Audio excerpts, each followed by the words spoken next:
and this little new cut road divided this field, and the right side of the road was filled with which I thought was portable toilets. So I never looked at them that close. Same in color, maybe black, but which was an odd color. And I was sitting there going over my notes, and a van pulled alongside of me that turned out to be the property owner. And he greeted me, and he was by himself, and so we had a good little dialogue there, and I asked him about the field of black boxes.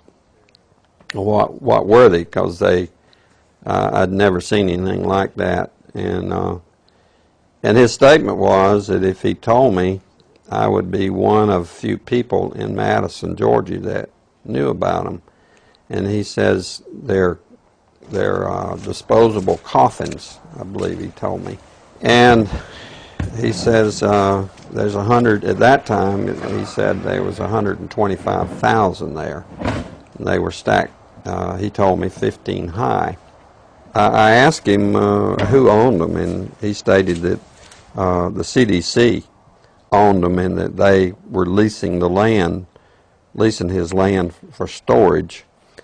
And he said his brother worked with the CDC in Atlanta and had been asked by the CDC to do a 3-year extension to place temporary morgues all across the nation. We're just getting an idea for the size of these boxes. What could these boxes be used for? Well, they're called casket liners. And that's an interesting term, isn't it?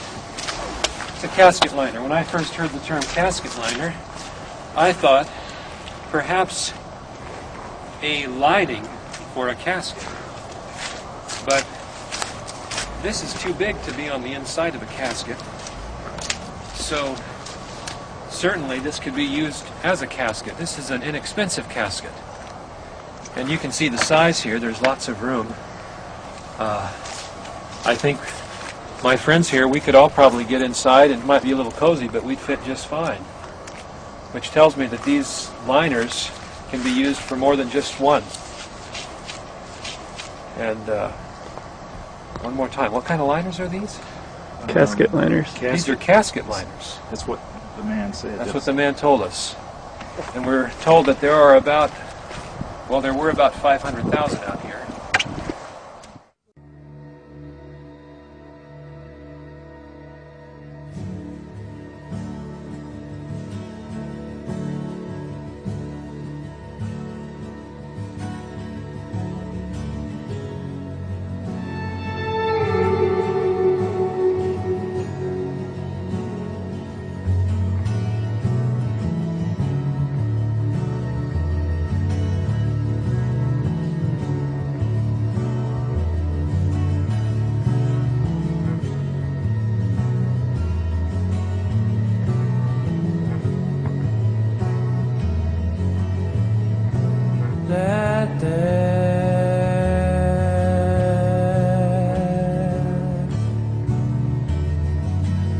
That's not me.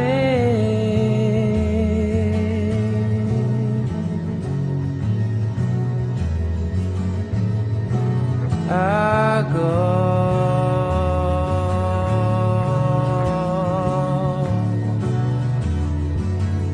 where I please.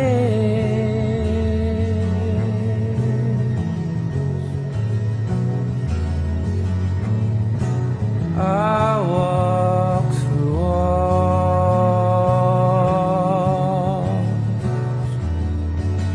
I float down the living.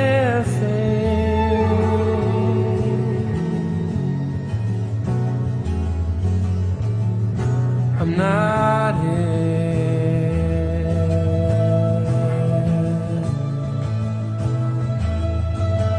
This isn't happening.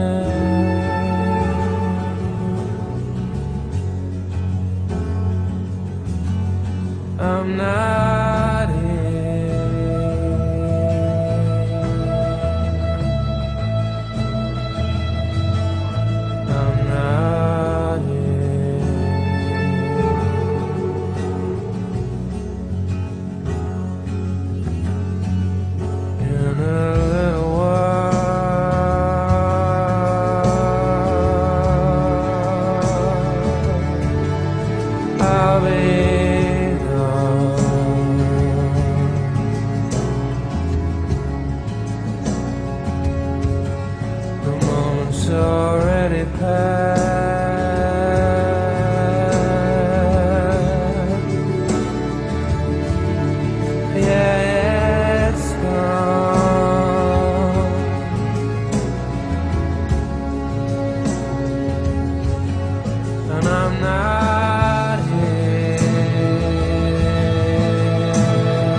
law ever become a reality in America? Some fear any nuclear, biological, or chemical attack on U.S. territory might trigger just that.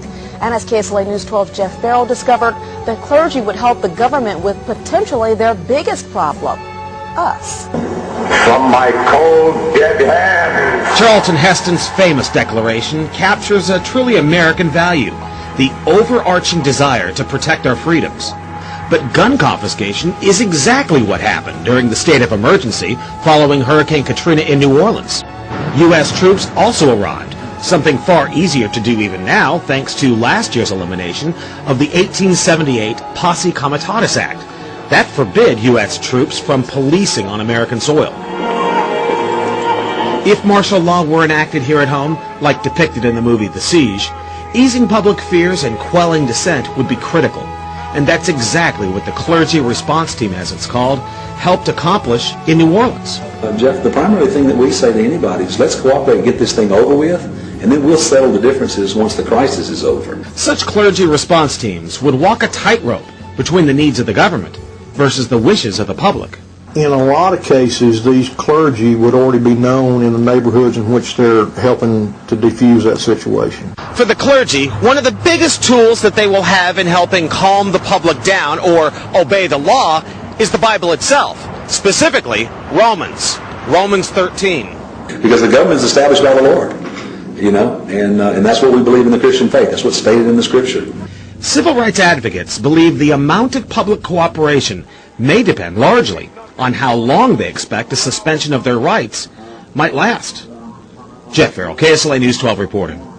And according to Tuberville, during Hurricane Katrina, the clergy response team provided 38 chaplains a day around the clock at 8 different camps. Also in Massachusetts, the legislature is acting rapidly on a bill updating what the state can do at a public health emergency.